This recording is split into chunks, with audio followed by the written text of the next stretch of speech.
Welcome back. John Van Limbeek joining us from Abbott Wealth Management on this Wednesday afternoon. Welcome back to the show. Thank you. Yeah, we are talking today about not getting too emotional when it comes to investing. It's RSP time. The deadline's next week, right? And not everybody, people ask, what should I do or what should I not do? You know, and they see their statements from last year, some good, some bad, maybe depending on what you had, right? And it's a tough thing to come back to it and just figure out, I guess the key is figuring out what type of investor you are and figuring out what type of investor your advisor is and trying to make sure that both are aligned, just so you're on the same page. Are there some investors who say, I only want to invest in Canadian companies, and I don't want to invest in anybody that uses styrofoam, and I don't want to invest in anybody that doesn't? Some. Yeah? Not too often, but there are some people, and there are funds like that way, right? And different companies that you can exclude. Absolutely, right? So if you don't like, if you're against the tobacco,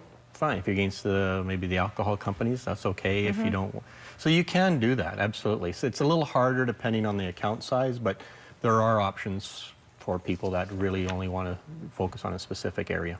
So how do you control the emotions? Because you hear about the markets, you know, we've had a couple of bad weeks here and there where you just see those markets tanking a little bit, you get worried, but you can't get emotional. You gotta, I guess the key is what we focus back on is you gotta understand the type of investor you are. So understand that if you're a trader, if you, different story. If you are an owner, again, a different strategy.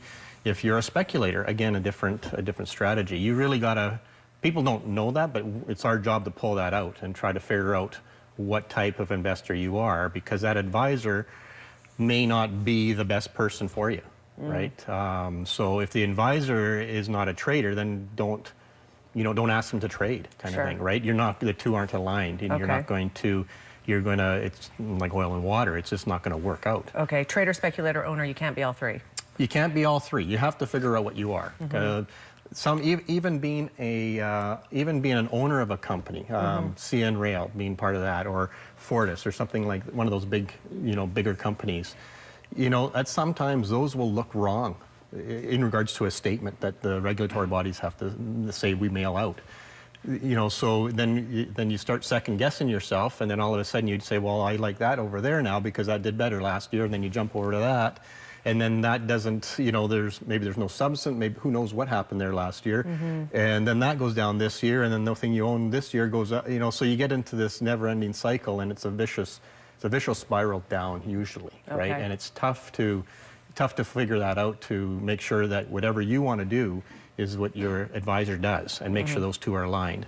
Okay. How important is it to understand what you own and why you own it?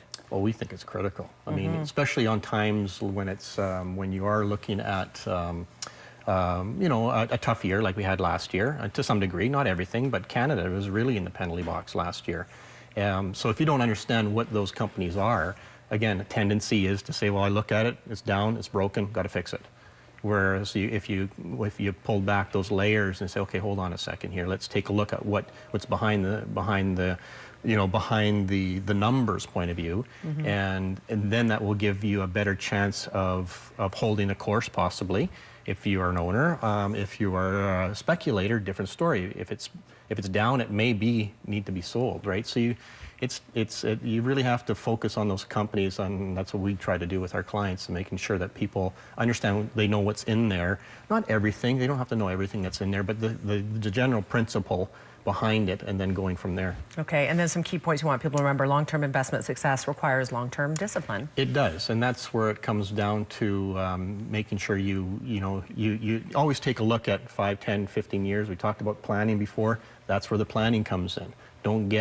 Don't try to take the head fake right now if something looks bad and change something now when we're looking 5, 10, 15, 20 years down the road. Okay, and long-term does not mean it ends at age 65 when you retire. Absolutely, and a lot of people are thinking this, I talk to people that way too, and they think about, well, I'm only 4 more years to retirement. Okay, that's great. There's different strategies you can put in place now to prepare for that. But at 65, it just doesn't automatically end. Yeah. Right? We still got could be another 20 years past that, or 25, that you still have to, you may not be as looking for as much growth because you may be a little bit more protection into retirement, but you still got to plan for a 20-year time horizon. Yeah. And unfortunately, low interest rates don't allow us to plan for 20 years. Okay, we have about 30 seconds. I know that you want to touch quickly on what to do for this year's RRSP contribution. Well, I think the two go hand in hand, and I think that's what I just wanted to make sure that people understood that if you know what you own in there, don't stay to the plan, stay to the contributions, even though things may be down depending on what you own. It's not necessarily a bad thing. Ask the questions in regards to what's in there. Why would I buy more of it if it is down, right? Because that's the question. Well, it's down. Well, I don't want to buy more of it. Well, maybe you should. Maybe that's the right answer. Buying things on sale. Exactly. As long as there's quality in that business, sales are good. If it's a speculator, sales maybe not so good. Okay. So you really ask those questions and stick to the plan for sure. Yeah, there's no bad questions in this. Never. Yeah. No. All right, John, thank you for being here You're today. Information on the screen if you would like to get a hold of John Van Limbeek or any of the team at Abbott Wealth Financial as well, Abbott Wealth Management rather, 372-3736. We are back in 2 minutes. Stay with us.